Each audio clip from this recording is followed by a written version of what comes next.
جو قرآن مجید میں شراب اور جوئے کے بارے میں جو بیان کیا گیا ہے وہ اس میں بڑی سختی ہے، اس میں بڑی ناگواری ہے اللہ کی طرف سے۔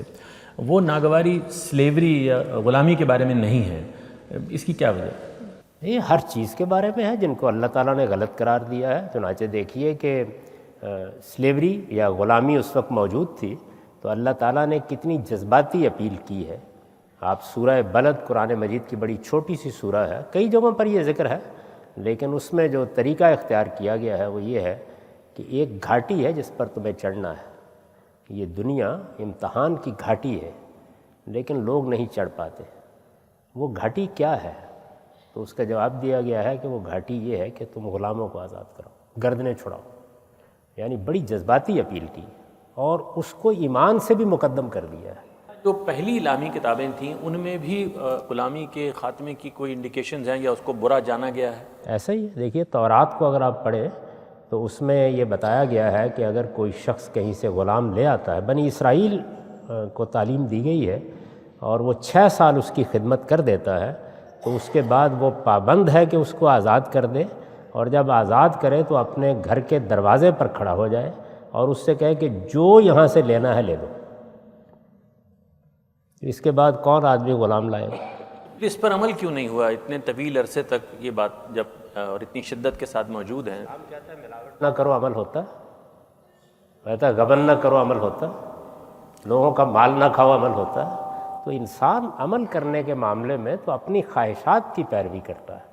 خان صاحب اس میں تو یہ ہے نا کہ جھوٹ کو، ملاوٹ کو سب غلط کہتے ہیں، اس کو اچھا سمجھ کے کوئی نہیں کرتا، لیکن سلیوری تو جاری رہی نا۔ ایک غلط کہا گیا ہے، قرآن مجید نے اپیل کی ہے، لوگوں کو کہا ہے کہ یہ گردنیں چھڑانا ہے، یہ تم نے انسانوں کے ساتھ کیا کر ڈالا ہے۔ یعنی یہ ساری باتیں اسی طرح کہی گئی، بہت تلقین کی گئی اس کی رسالت میں۔ آپ صلی اللہ علیہ وسلم نے دیکھیے نا آپ کہاں تک چلے گئے۔ ابو مسعود انصاری کا بڑا مشہور واقعہ ہے کہ اچانک انہوں نے دیکھا کہ پیچھے سے آواز آئی ہے، وہ اپنے غلام کو پیٹ رہے تھے، یعنی کوئی تھپڑ مار دیا کچھ اس طرح۔ تو رسول اللہ صلی اللہ علیہ وسلم نے پیچھے سے آواز دی اور یہ کہا کہ کہیں گلی میں دیکھا آپ نے؟ تو آپ نے کہا کہ ابو مسعود جتنی طاقت تمہیں اس پر حاصل ہے خدا کو تم پر اس سے زیادہ طاقت حاصل ہے۔ تو وہ فوراً پلٹے اور انہوں نے کہا میں نے ان کو آزاد کر دیا۔ تو آپ نے فرمایا نہ کرتے تو جہنم میں جاتے۔ تو اس لیے بڑی سختی کے ساتھ نبی صلی اللہ علیہ وسلم نے یہ تعلیم دی ہے۔ لیکن جو معاشرتی برائیاں ہوتی ہیں نہ ان کو یک قلم ختم کرنا ممکن ہوتا ہے، ان کے لیے ہمیشہ ایک گریجول طریقہ اختیار کیا جاتا ہے، اور نہ یہ ممکن ہوتا ہے کہ سارے انسانوں کو آپ پابند کر دیں۔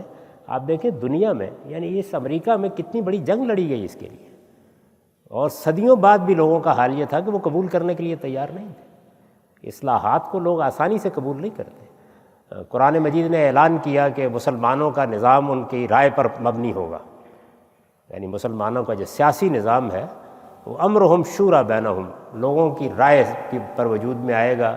مسلمانوں کے ہاں کسی طبقے کو، کسی گروہ کو، بندوق کو اقتدار حاصل نہیں ہوگا، لوگوں کی رائے پر مبنی ہوگا۔ کس نے مانا؟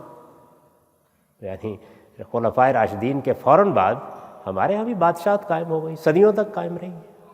آج بھی اسلام کے مرکز میں بادشاہت ہی قائم، کون ماننے کے لیے تیار؟